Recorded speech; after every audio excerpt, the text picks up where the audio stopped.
سلام خدمت همه همراهان پیج ایزی آیلتس. با درس چهارم از کتاب لیز در خدمتتونم. درس امروز راجع به Advertising Encourages Spending هستش. میگه تبلیغات تشویق میکنه به خرج کردن، به پول خرج کردن. حالا دو بخش تقسیمش کرده. سمت چپ گفته encourages unnecessary spending، یعنی تشویق میکنه که چیزی که مهم نیستش رو بخرین، خرج کنین برای چیزایی که ضروری نیستش. سمت راست گفته provides information on products، در یه طرف یه سری اطلاعات در مورد محصولات به ما میده. حالا ما اول سمت چپ رو مورد بررسی قرار میدیم. But the advertising is often for products and services that we do not really need. خب میگه تبلیغات معمولا برای محصولاتی هستش یا سرویس هایی هستش که ما معمولا بهشون احتیاج نداریم. میگه a lot of adverts create artificial wants. گفته خیلی از تبلیغات خواسته های مصنوعی رو برای ما ایجاد میکنن، چیزی که مثلا ما بهش احتیاج نداریم ولی برامون این حس رو ایجاد میکنه که به اونا نیاز داریم. به اونا میگن artificial wants. این کلمات بولد توی این کتاب خیلی مهم هستن. گفته people often buy things only because of the image of power, success and glamour associated with them.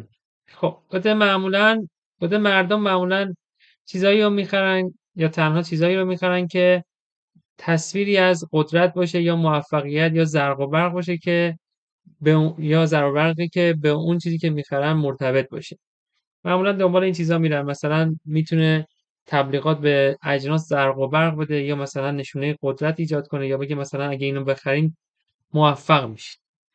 But the children are easily influenced by commercials and then pester their parents to buy certain products.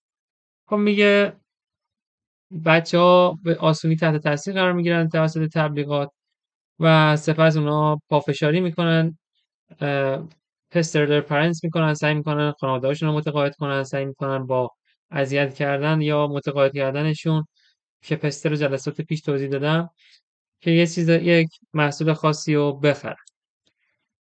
But the ultimate aim of advertising is to subtly persuade people to buy things. خب میگه هدف نهایی تبلیغات اینه که به صورت نامحسوس، ساتلی، مبهم، نامحسوس پرسوید کنه مردم و متقاعد کنه مردم که خرید انجام بدن، چیزی بخرن. توی سمت راست گفته provides information on products. حالا میتونیم ایده بدیم در مورد اینکه تبلیغات به ما اطلاعات میده در مورد محصولات. مثلا adverts help people save money by informing them about real bargains. bargains میشه جاهایی که بیشترین تخفیف رو گذاشتن، البته یه معنیش چونه زدنه، یه معنیش اطلاع پیدا کردن از جاهایی که بیشترین تخفیف گذاشتن. حالا میگه تبلیغات به ما کمک میکنه که به مردم کمک میکنه که پول سیف کنن و بهشون اطلاع میده که کجاها مثلا قیمت خیلی مناسب تخفیف ویژه است.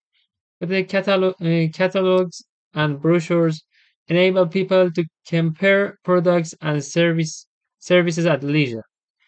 خب میگه کاتالوگ ها و بروشورها قادر میسازه مردم رو که محصولات رو با همدیگه مقایسه کنن یا سرویس هایی که ارائه میشه رو با هم مقایسه کنن تو زمان فراغتشون، توی لیژرشون، توی فراغتشون اونا رو مورد بررسی قرار بدن.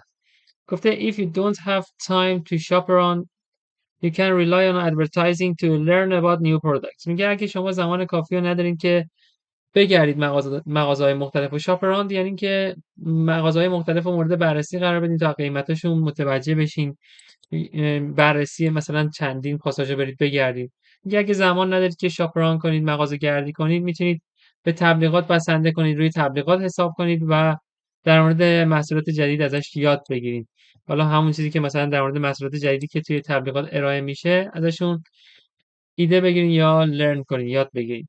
But the advertisements inform consumers about the environmental impact of products. میگه تبلیغات به مصرف کنندگان در مورد اثرات زیست محیطی محصولات آگاهی میده، آگاهشون میکنه. اینفورم معنی آگاه کردنه یا اطلاع دادن، میشه هر دوتاشو معنی کرد، ولی کلا آگاهشون میکنه، یعنی باعث میشه که اونا متوجه بشن که محصولات چه اثرات زیست محیطی میتونن داشته باشن. consumers can easily find out if a company supports fair trade. خب مصرف کنندگان میگه به راحتی میتونن متوجه بشن که یه شرکت یا یک اداره یا یک کارخونه ساپورت میکنه فر ترید یا نه. فر ترید یعنی این که حالا پایینتر توضیح داده شماره 2 گفته حالا گفته این جاخالی ها رو با بولد ها پر کنید. شماره 2 گفته fair trade ensures that producers and workers in the developing world are paid decently. میگه تو جهان توسعه یافته، جهان در حال توسعه، فر ترید یک قانونی هستش، یک چیزی هستش که به شما این اطمینان رو میده که تولید کننده ها و کارگرها به صورت جوری با هم تعامل دارن که نشون میده که مثلا پولشون به اندازه کافی بهشون پرداختی دارن، یعنی ازشون ریاضت نمیکشن. فر ترید اینو به ما اثبات میکنه که پولشون به اندازه کافی و به اندازه نیازشون پرداخت شده، یعنی ازشون ریاضت کشیده نشده. حالا شماره 1 رو بررسی میکنیم. گفته advertisements featuring women very often use images of glamour and luxury. خب میگه تبلیغاتی که حالا ویژگی‌هاشون بیشتر راجع به زنانه یا در مورد زنان هستش، اغلب از تصاویر زرق و برقدار و لاکچری استفاده میکنن. use images of glamour and luxury. شماره 3 گفته people often buy things not because of real needs. میگه معمولا مردم خرید میکنن، چیزایی رو میخرن نه به خاطر اینکه اون جزء احتیاجات اصلی یا واقعیشون باشه، but due to artificial wants، اما به خاطر خواسته های مصنوعی که تبلیغات ایجاد کرده اون خریدا رو انجام میدن. پس artificial wants هم جزء کلمه‌های وکبای مهم هستش. But the people who have time to shop around often manage to pick up some really good bargains. خب میگه مردم یا افرادی که وقت کافی دارن که مغازه‌های مختلف رو بگردن معمولا میتونن مدیریت کنن و بارگن ها یا تخفیفات ویژه‌ای رو پیدا کنن، تخفیفات خیلی خوبی رو پیدا کنن و از اونها استفاده کنن. But some countries have laws to prevent and control the negative impact of advertising. میگه برخی از کشورها قانونی دارن که جلوگیری میکنه و کنترل میکنه اثرات منفی تبلیغات رو. پس این ایمپکت هم مهمه. ایمپکت of advertising، حالا نگاتیو ایمپکت یا environmental ایمپکت of مثلا advertising یا products، اینا رو دقت داشته باشین. گفته today a large number of consumers rely on social networks to guide their purchase decision. purchase یعنی خرید هستش، به معنی خرید کردن. آنلاین پرچیسینگ هم داریم که مثلا خرید آنلاین میتونیم بگیم. حالا یه کلمه جدیدم من به شما گفتم. البته امروزه یا امروز که حالا اینجا منظورش today منظورش امروز است. A large number of consumers یعنی تعداد اکثریت مشتری‌ها حساب باز میکنن روی سوشال نتورکس یعنی شبکه‌های اجتماعی.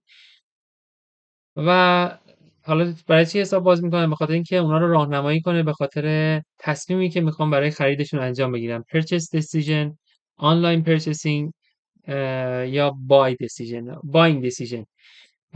البته اینجا purchase decisions قشنگتره، این کلمه رو به خاطر داشته باشید. حالا type of advertising در قسمت بعدی گفته حالا انواع ادورتایزینگ رو برامون بگین که من چند تاشون رو براتون مثال زدم. تیوی ادورتس داریم که تبلیغات تلویزیون، کامرشیال هم میگن که پیام‌های بازرگانی میشه. رادیو ادورتس همون تبلیغات رادیویی. بیلبوردز هم پوسترز که بیلبوردها و پوسترها هستش. دایرکت میل که به شما ایمیل میشه. بروشورز که همون بروشورها هستش.